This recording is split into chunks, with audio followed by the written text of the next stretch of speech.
The soft clink of the platinum ring hitting the sterile hospital floor barely made a sound, but in that moment, it felt as if the entire world had paused. I glanced up from my foreline to find Nathan standing at the foot of my recliner, his expression one of carefully constructed sympathy, one that never quite reached his eyes. Before we dive back in, let us know where you're tuning in from. If this story resonates with you, don't forget to hit that subscribe button because tomorrow, I've got something even more special lined up just for you. I couldn't comprehend the words that Nathan had just said, spoken with such detachment, almost like he was discussing business. "I can't do this anymore, Becca," he declared. "This isn't what I signed up for." It was as though time had stopped. The chemotherapy pump beside me beeped rhythmically, but I barely registered the sound. The nurse, sensing the tension, excused herself, her eyes filled with pity as she squeezed my shoulder. I couldn't speak, didn't know how to respond to the man who had vowed to stand by me through sickness and health.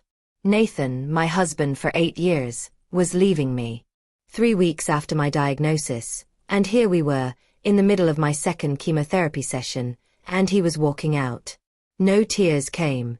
Instead, a cold clarity washed over me.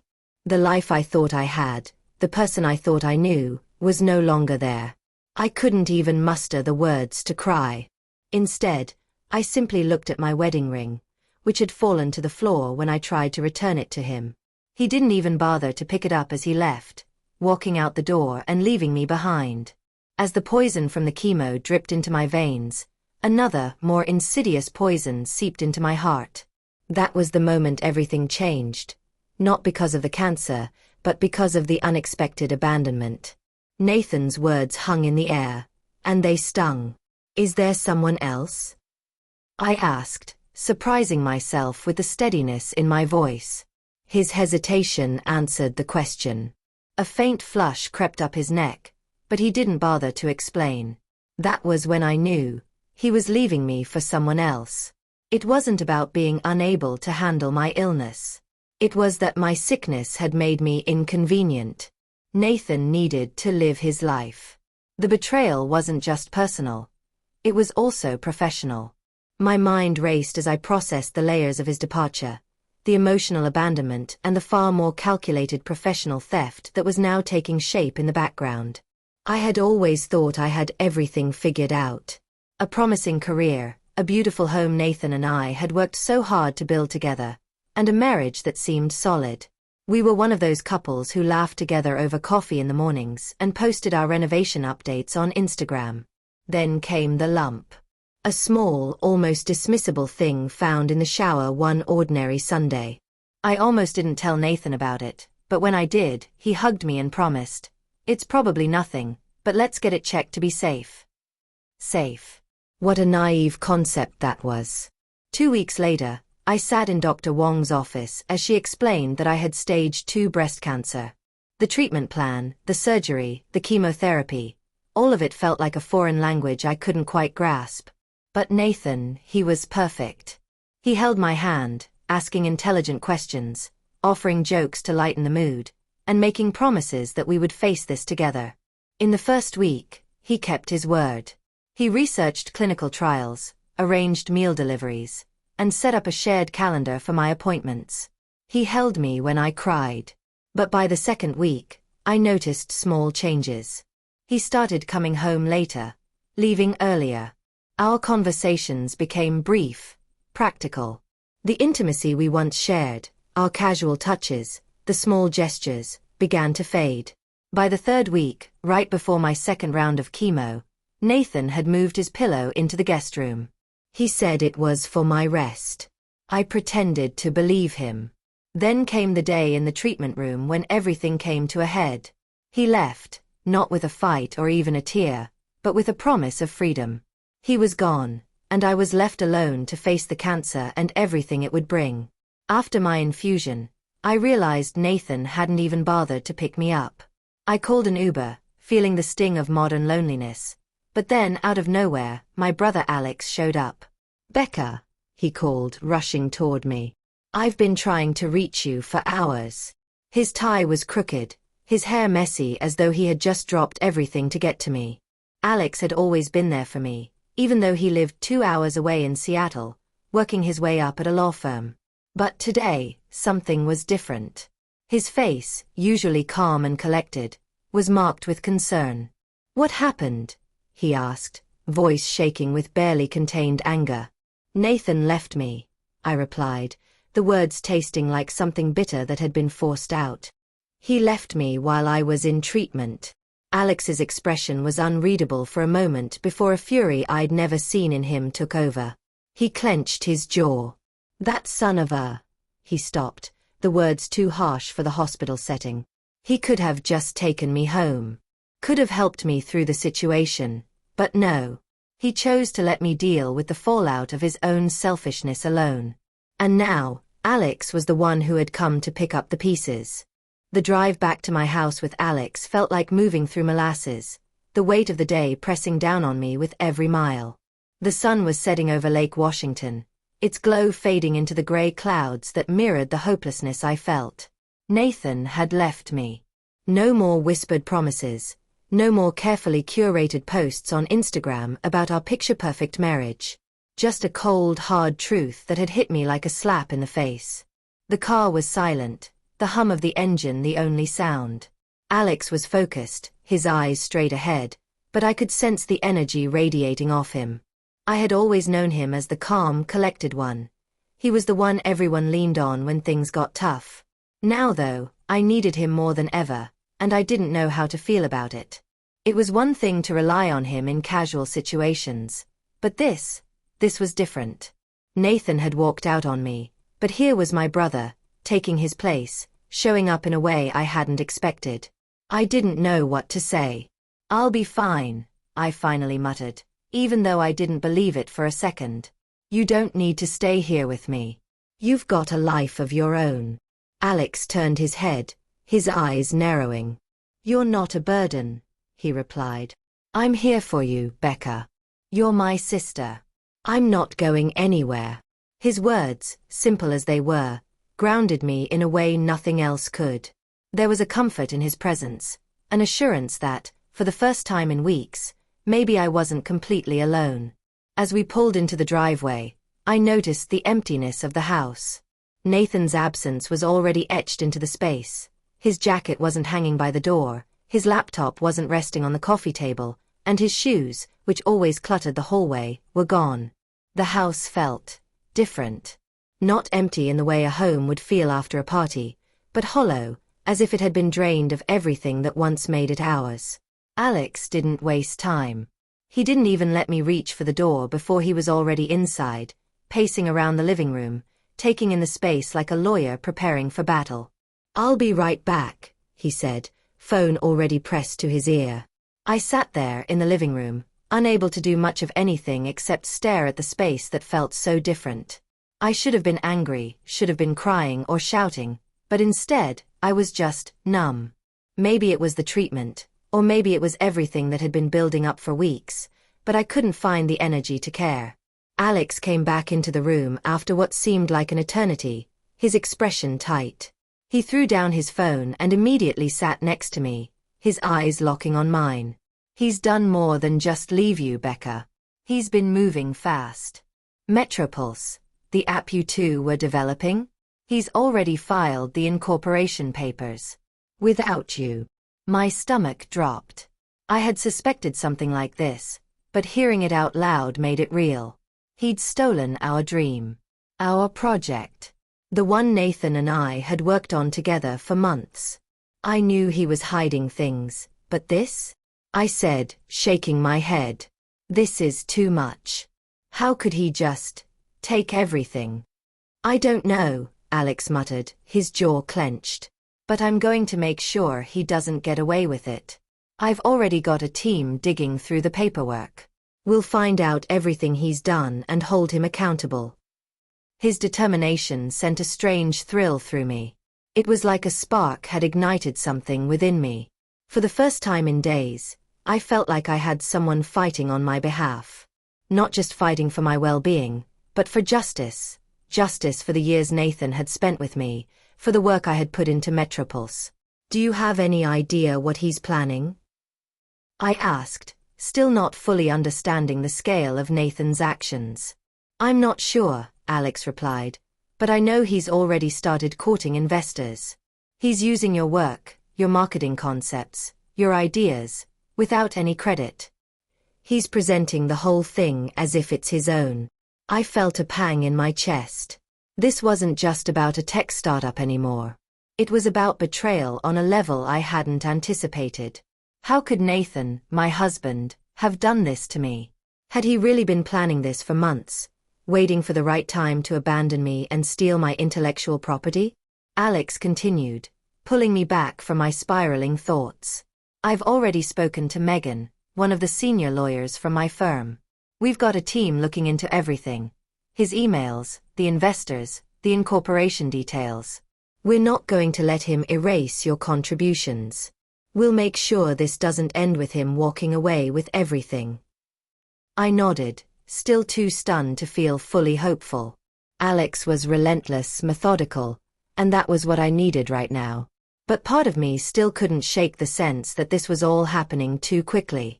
Everything had unraveled so fast. First, Nathan had left, and now I was being thrust into a legal battle I didn't feel ready to fight. "Are you sure you can do this?" I asked. "I mean, you're giving up a lot to fight for me, Alex. You've got your career." "Don't worry about me," he interrupted. "I've moved things around. I'm staying here for as long as you need me." That evening, after dinner, Alex spent hours on the phone, contacting various colleagues and gathering information. I just sat there, numb and silent, too tired to do much of anything except listen to the murmur of his voice in the next room. By the time he came back to check on me, I had already begun to process the scope of what was happening. I knew Nathan was trying to erase me from the equation, but I had no idea how deep his betrayal ran. "You're not going to let him get away with it, are you?" I asked, my voice barely above a whisper. "Not a chance," Alex said firmly. "He doesn't get to steal from you, not after everything." I nodded. Part of me didn't want to fight. I just wanted to survive.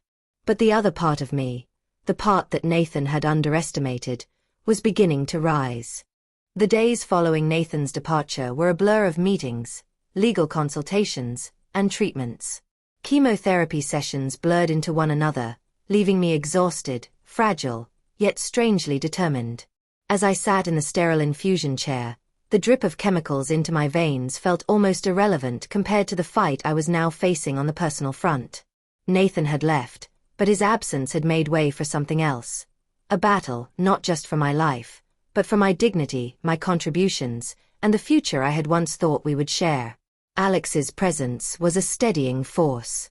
He arranged everything. Lawyers, appointments, even meals when I couldn't summon the energy to think about food.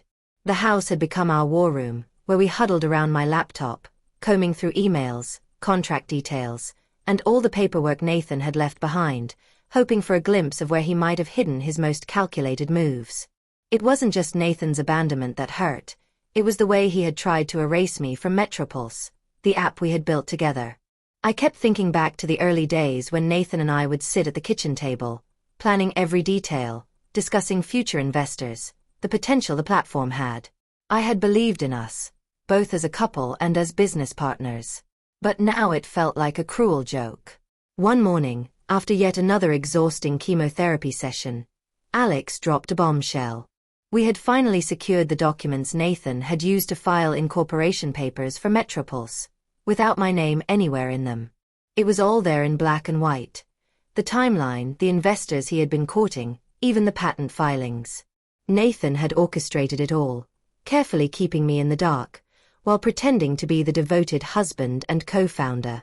His promises felt empty now, the same way the house felt without him. "This is it," Alex said, staring at the screen. "He's been working on this behind your back for months, Becca." I stared at the screen, my heart sinking. So, all those late nights, all the discussions about the business plan? That was just him laying the groundwork to leave me out of it all. "I thought it was our dream, Alex." Alex didn't answer immediately. His silence spoke volumes. It was the first time I saw the deep anger that had been simmering beneath his calm exterior. He clenched his jaw, looking at me like a lion ready to pounce. "He's not getting away with this," he finally said, his voice cold and deliberate. "Not while I'm around." In the following days, Alex and I worked tirelessly. While I rested between treatments, he dug through legal paperwork, contacted his colleagues, and formulated a plan to ensure that Nathan couldn't steal my work and walk away with everything. It was clear now, he wasn't just leaving me emotionally. He was trying to take everything I had contributed to Metropulse and claim it as his own. At the same time, Olivia, my best friend and colleague, had begun to make her own moves. She was at the forefront of gathering intel about Nathan's behavior at Horizon Media. She had been digging into his use of proprietary data to build the app, and the picture she painted was even worse than I had feared. Not only had Nathan taken my ideas, but he had also misused corporate resources from Horizon, using their client data without permission. That was a serious breach of company policy, one that could have massive legal consequences. "I've been going through everything," Olivia said one evening as she sat at the kitchen table with me, her brow furrowed in concentration. "Nathan's actions have left a paper trail a mile long. He's used Horizon's proprietary data in Metropulse algorithms. That's corporate espionage." My heart clenched. I had suspected Nathan's willingness to cross ethical lines, but this? This was something else entirely. He wasn't just trying to build a business. He was actively putting me and Horizon at risk, all while pretending to be the supportive husband and co-founder. How could someone so close to me have gone so far down this path? Alex joined us, his eyes narrowing as Olivia outlined the details. "This isn't just about Metropulse anymore," he said, his voice low and steady. "This is about protecting you from a man who's been exploiting you and everyone around him." Olivia nodded, her expression grim. "And we need to act fast. We can't let him get away with any of it." The realization hit me like a ton of bricks. This wasn't just a divorce or a business dispute anymore. Nathan's actions had set off a chain reaction that could jeopardize my future, Horizon's future, and Metropulse's future. His betrayal was systemic.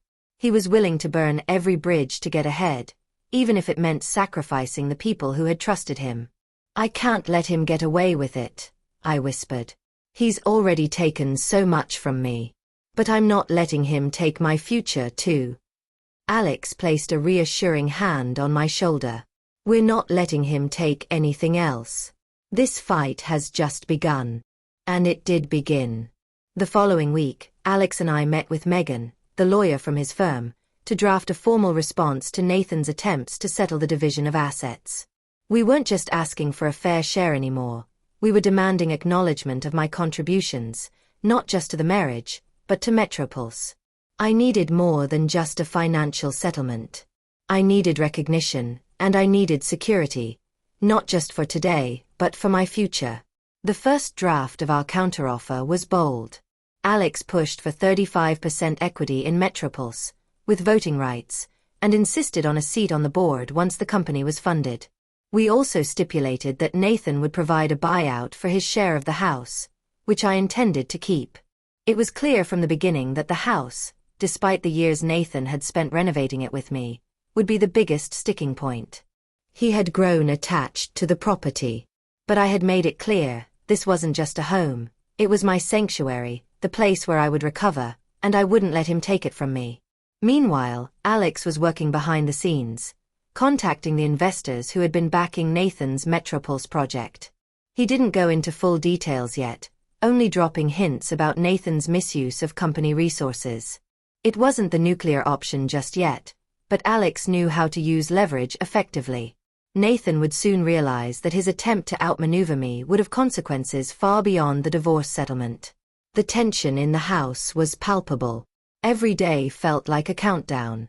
Nathan hadn't shown up since his departure, not even to retrieve his belongings. But I knew the time was coming soon. The negotiation meeting would be set, and I would have to face him again. It was strange, how everything had shifted so quickly. Just a month ago, I had been going through life, unaware of the cracks in my marriage. Nathan had been my partner, my best friend, and the person I trusted with everything. Now I had my brother, steadfast, fierce, and ready to fight for me, and Olivia, my confidant, always by my side. The person I had once relied on to help me through the hardest times had become the person who had tried to take everything from me. But no more. The time for pleading and hoping for change was over. Now, it was time to take control. As Alex and I sat down to review the counter offer one final time, a sense of resolve settled over me. I wasn't going to let Nathan's choices dictate my life anymore. The day of the first negotiation meeting arrived, and I wasn't sure whether I was more anxious about the upcoming legal battle or the personal confrontation I would face. Nathan had already taken so much from me, but this was different. This wasn't just a divorce anymore.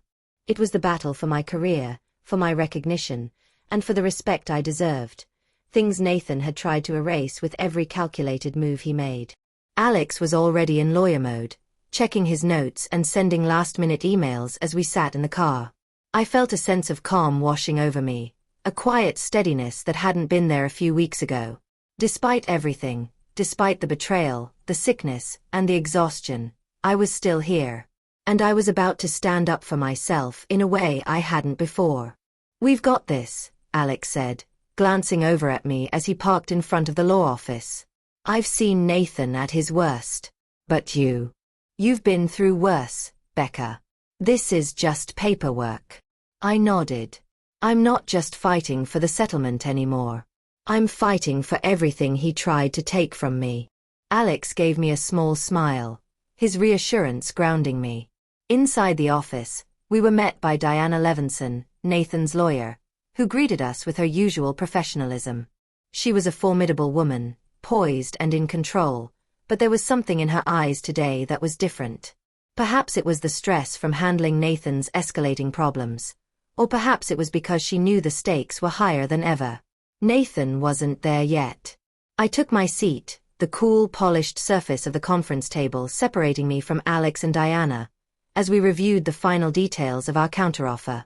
Diana pushed across a fresh set of documents, and I immediately scanned the first page. The terms were as expected, an increase in equity, a marginal bump in cash compensation, but nothing that even came close to recognizing my true contributions. It was almost insulting. "We've reviewed your counter," Diana began, her tone neutral. "Nathan is willing to increase the equity offer to 28%, with full consultation rights as discussed previously." Alex didn't miss a beat. "It's a step in the right direction," he said, "but it's still not enough. As we've already explained, Becca's contributions to Metropulse go far beyond consultation. She built the marketing framework, developed the user base, and brought the vision to life." Diana nodded, though her expression remained unchanged. "Nathan's position remains that 28% is fair given the circumstances. He's already agreed to formal acknowledgement of her contributions in the public materials, which is a significant step." It wasn't enough. It would never be enough. Not until Nathan understood that his actions had consequences beyond a settlement. I turned to Alex, feeling a sharp, quiet anger stirring within me. "Tell her it's not enough," I said, my voice steady despite the fury that bubbled beneath the surface. "And that I'm not backing down." Alex looked at me, then nodded at Diana. "Becca wants more than just public acknowledgement. She wants control.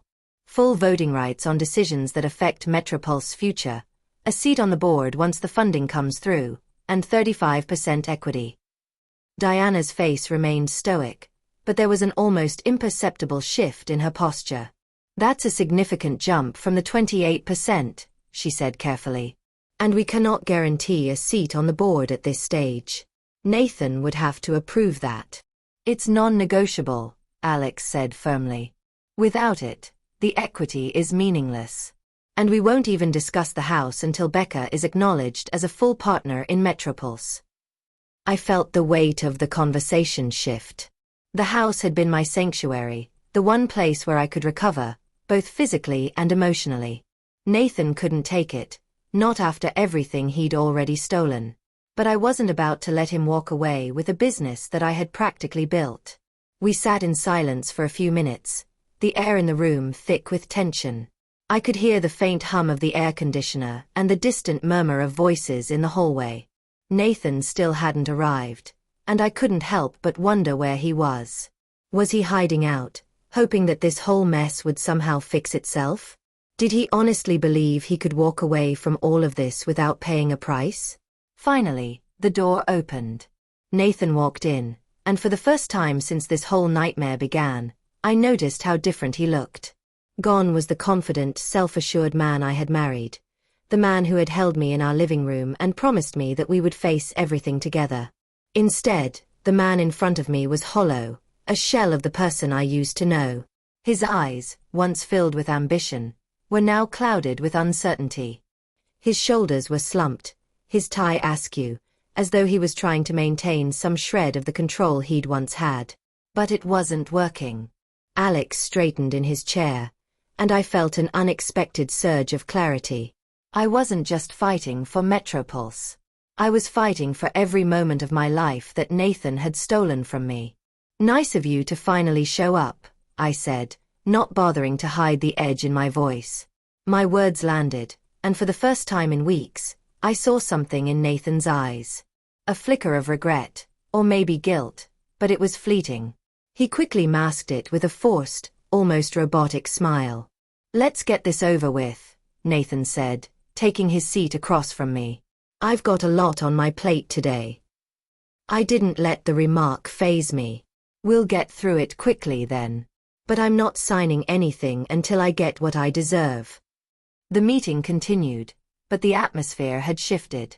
Diana tried to maintain control, but Nathan's responses were short, defensive, and laced with frustration. He didn't seem prepared for the fight we had brought. I could see the cracks in his composure, his nervous gestures betraying the calm mask he was trying so hard to wear. I didn't miss the moment when he glanced at the clock, a silent reminder of the investor meeting he was hoping to attend later that day. But we weren't playing by his timetable anymore. By the time the meeting broke for lunch, I knew something had changed. Nathan's discomfort was palpable. And though his lawyer kept trying to steer the conversation back to the financials, it was clear that Nathan wasn't in control of the narrative anymore. I was. As Alex and I left the conference room to grab some lunch, I felt the weight of the past few weeks finally lifting. We had done everything right. The battle was far from over, but I had just taken a significant step in reclaiming what had always been mine. We met Olivia at the cafe around the corner, and as I sat down, I felt a sense of calm wash over me. The worst was behind me. The settlement was within reach, and Nathan would have to answer for his actions, no matter how hard he tried to avoid it. "What's next?" Olivia asked, looking at us expectantly. Alex checked his phone. "Megan's just updated me. We're going back in for a final round of discussions at 3 o'clock. They've agreed to a slight increase in the equity offer, up to 30%. But we're holding firm on our demands." I nodded. It's time to put the final nail in the coffin. The drive back to the office felt different. The uncertainty that had plagued me for weeks had been replaced with a quiet confidence. We were in the home stretch now. I had fought for everything that mattered. My dignity, my intellectual property, and the future I deserved. By the time we entered the conference room again at 3 p.m., the mood had shifted. Nathan wasn't the poised, assertive figure he once was.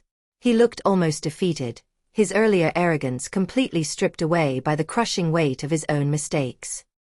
He was no longer in control, and I could see it in the way he sat, shoulders hunched, fidgeting with a pen. Diana Levinson, his lawyer, opened the meeting by presenting their revised terms. She was still composed, but there was a subtle difference in her demeanor. Gone was the air of certainty she'd carried when she first walked into the room. Now, she was trying to maintain control of a situation that was quickly slipping away from them. "We've reviewed your counter-proposal," Diana began. "Nathan is willing to increase your equity offer to 30%. However, as previously discussed, he is firm on his position regarding the House and the board seat." I didn't look at Nathan as she spoke. I knew his eyes were on me, but I refused to acknowledge him. I was done with his games. Alex leaned forward, his voice steady but firm. We've made our position clear. Becca deserves a full, fair acknowledgement of her contributions, and she won't settle for less. The 30% equity offer is a start, but we need voting rights proportional to her stake in the company and a guarantee of the board seat once Metropulse secures series of funding. Diana's eyes flicked over to Nathan, who avoided looking at either of us. He was silent. We understand the request for voting rights, Diana said, but we're not willing to concede the board seat at this stage. I felt a flash of anger, but I kept my voice steady. I'm not here to negotiate for pennies. I built Metropulse with Nathan. I created the foundation, the concept, the marketing framework. If I'm not getting what I deserve, I walk. Diana hesitated, a flicker of unease crossing her face. She glanced at Nathan, who was still focused on the table. He hadn't said a word since the meeting resumed. You'll get the board seat, Becca, Alex said with finality, cutting off any further objections. This isn't just a negotiation for money. This is about your rights, your place in this company. And we won't walk away without it. Nathan stirred in his seat, as if finally realizing that this wasn't going the way he wanted. His eyes flicked briefly toward me, but I remained calm, my face betraying nothing. I've already given you 30% equity, Nathan spoke up finally, his voice strained. That's generous. More than generous, considering the circumstances. I've lost everything. My job, my reputation. You have no idea what this has cost me. I tilted my head, meeting his gaze directly for the first time in days. I know exactly what it's cost you. You gambled with my future, our future. You saw me as a burden, as a complication, and instead of working with me, you decided to leave me behind. You made a choice, Nathan. You've lost everything because of that choice. He flinched at my words, his posture sagging. I wasn't sure if he was ashamed of what he'd done, or simply overwhelmed by the weight of it all. Either way, I didn't care. His actions had consequences. Diana cleared her throat, breaking the tension. Let's not get sidetracked. We can make the adjustments to the voting rights and finalize the terms regarding the board seat. We'll also ensure the house remains in your name. Nathan's jaw clenched. Fine, he muttered under his breath. Alex gave a slight nod, signaling that we were close to the end. We'll accept the terms, with one final condition. Becca gets the full acknowledgement of her role in Metropulse creation, including public recognition in any future media or investor materials. Diana nodded, jotting something down in her notes. That can be arranged.